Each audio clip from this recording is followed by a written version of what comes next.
Жауапкершілігі шектеулі серіктестікті қалай ашуға болады? егов сайтына кіресіздер. Бұл жерге міндетті түрде ECP арқылы кіру керек. ECP-ны алғаннан кейін ECP-ны басып біз сертификаттарды таңдап алуымыз қажет. Бірінші сертификатты таңдаймыз.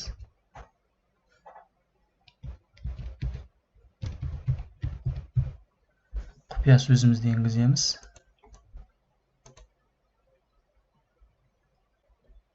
Міне, егов сайтына кірдік.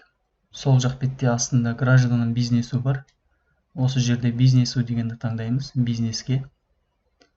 Регистрация и развитие бизнеса. Тіркеу және дамыту. Ашылған беттен кейін регистрация и ликвидация бизнеса дегенді басамыз. Барлығын көрсету. Государственная регистрация юридических лиц. Осыны басамыз. Заказать услугу онлайн.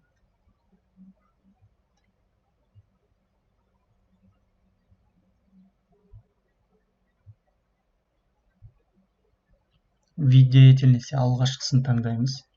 Далее. Форма организации. Юрлицо.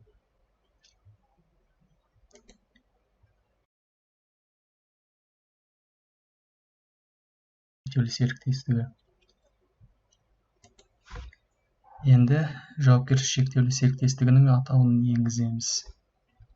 Сіздер өздеріңіз атауларыңызды жазасыздар.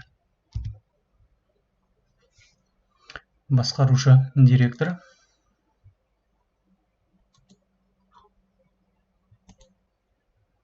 Иін толтырамыз.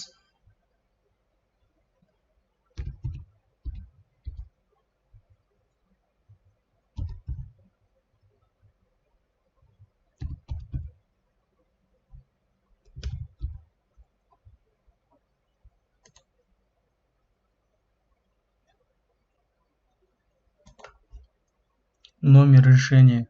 Тоғы алғашқы рет ашылып тұрғандықтан бірінші болады. Және ашылып жатқан күн.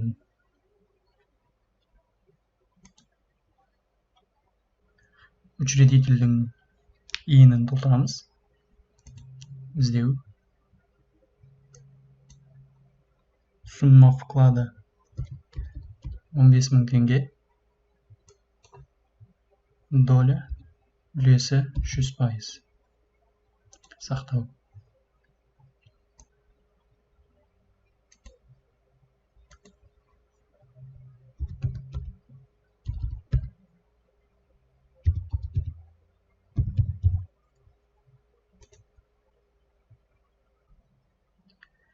Действуют по типовому уставу. Да.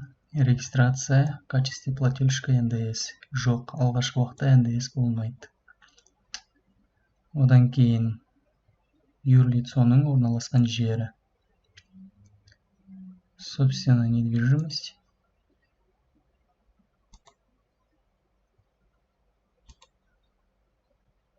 Жеке тұлға өзі тіркелген жері бойынша.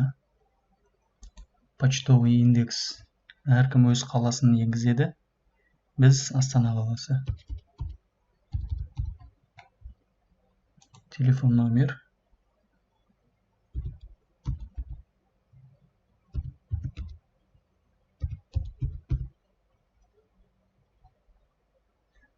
Және де экономикалық қызметі бойынша таңдауымыз керек. Компанияның қызмет түрін тізімнен таңдайсыздар.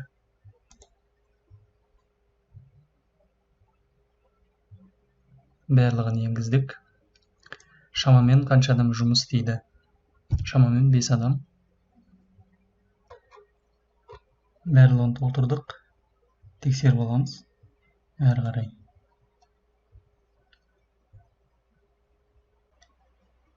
Өтінім берілгеннен кейін оны ECP арқылы қол қою керек.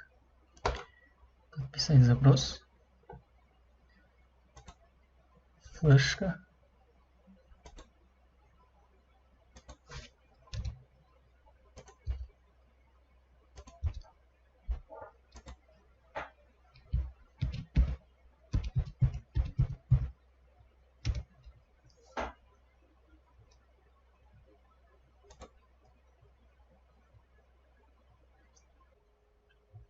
Біздің өтінішіміз жіберілді.